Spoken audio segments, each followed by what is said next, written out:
Assalamualaikum warahmatullahi wabarakatuh. Alhamdulillahirrabbilalamin. Wabihi nasta'in wala umuri dunya waddin. Wa ala alihi wa sahbihi ajmain. Rabbi israhli sadri wa yassirli amri. Wahlul 'uqdatam min lisani yafqahu qawli. Para hadirin dan pemirsa tauladan yang Allah muliakan, coba kita bayangkan kalau kita sedang berenang di laut, lalu tiba-tiba ada ombak besar datang dan hampir menenggelamkan kita. Apa yang kita butuhkan? Kita butuh penyelamat. Kita butuh seseorang yang menyelamatkan kita keluar dari bahaya. Nah, di dalam kehidupan ini terkadang kita juga sering tenggelam. Tenggelam dalam pergaulan yang salah, tenggelam dalam rasa malas, dalam amarah, dalam overthinking, bahkan dalam dosa yang sering kita anggap sepele. Lalu, siapa yang akan menjadi penyelamat kita? Jawabannya adalah Al-Quran. Allah sudah menegaskan dalam Quran surat Al-Baqarah ayat 2 yang berbunyi, A'udzu billahi minasyaitonir rajim. Bismillahirrahmanirrahim. Dzalikal kitabu la raiba fih hudzal lil muttaqin.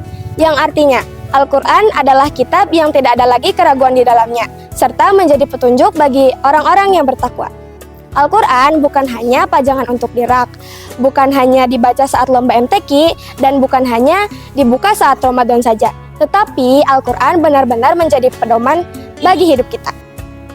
Kenapa Al-Quran bisa disebut sebagai life guard? Karena pertama, Al-Quran sebagai pedoman dan petunjuk atau Al-Huda. Al-Quran membimbing manusia dalam berbagai aspek kehidupan, seperti akidah, akhlak, dan interaksi sosial agar manusia tidak tersesat. Yang kedua, Al-Quran sebagai benteng pelindung atau protektor. Ayat-ayat Al-Quran berfungsi sebagai pelindung diri dari gangguan spiritual, pengaruh negatif, serta penyakit. Al-Quran ini bertindak sebagai benteng pelindung manusia. Yang ketiga, Al-Quran sebagai penyembuh atau asyifa. Al-Quran adalah penawar dan penyembuh, baik untuk penyakit hati maupun ketenangan jiwa. Yang keempat, Al-Quran sebagai petunjuk yang seimbang. Al-Quran mengajarkan keseimbangan dalam hidup. Yang kelima, Al-Quran sebagai panduan selamat dunia akhirat.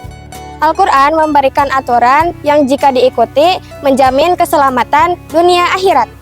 Yang keenam, Al-Quran sebagai pelindung kesucian hidup. Al-Quran menekankan pentingnya keselamatan manusia. Teman-teman yang saya banggakan, pertanyaannya sekarang, sudah sejauh mana kita menjadikan Al-Quran sebagai life word dalam kehidupan kita?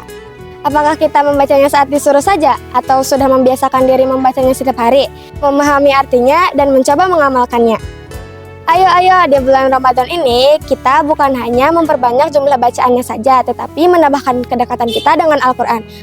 Karena semakin dekat kita dengan Al-Quran, semakin kuat pelindungan kita di dalam kehidupan ini. Saudaraku para pemirsa Tauladan MTS Negeri 7 Kuningan yang berbahagia, cukup sekian yang dapat saya sampaikan. Semoga kita semua dalam lindungan Allah Subhanahu wa taala. Wallahu muwaffiq ila aqwamit thoriq. Wassalamualaikum warahmatullahi wabarakatuh.